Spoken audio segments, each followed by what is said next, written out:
మోడీ గారు మేము కుట్ర చేయలేదంటుడు. నేను మీడియా మిత్రుల ద్వారా ఇవాళ చెప్పదలుచుకున్నా, సాయంత్రం 5 గంటలకు హైదరాబాద్ లో ప్రెస్ మీట్ పెట్టి ఏ విధంగా రాజ్యాంగాన్ని రద్దు చేయాలనుకున్నారో, రాజ్యాంగాన్ని రద్దు చేయడం ద్వారా, రాజ్యాంగాన్ని సమూలంగా మార్చడం ద్వారా ఎట్లా రిజర్వేషన్లు దెబ్బతీయాలనుకున్నారో ఆధారాలన్నిటిని కూడా 5 గంటలకు మీడియాకు విడుదల చేస్తా.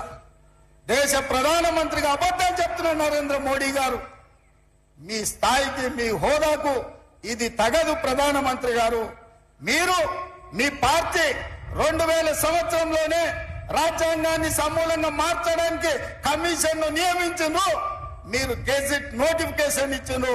సాయంత్రం 5 గంటలకు 2000 సంవత్సరంలో రాష్ట్రపతి ప్రసంగంలో రాజ్యాంగం మార్పు గురించి బీజేపీ ప్రభుత్వం ప్రస్తావించింది, పార్లమెంటులో ప్రకటన చేసింది. ఈ వివరాలన్నిటిని కూడా ఈ రోజు దేశ ప్రజలకు నేను విడుదల చేయదలుచుకున్నా. నేను మీరు రాజ్యాంగాన్ని మార్చాలనుకుంటుంటే, రిజర్వేషన్లు రద్దు చేయాలనుకుంటుంటే అది వద్దు. ఈ దేశంలో దళితులు, గిరిజనులు ఇంకా ఆర్థికంగా చితికిపోయి ఉన్నారు. రిజర్వేషన్ ఉండాలి, వాళ్ళకే కాదు బీసీలకు కూడా రిజర్వేషన్లు ఇవ్వాలి అని నేను చెప్పిన.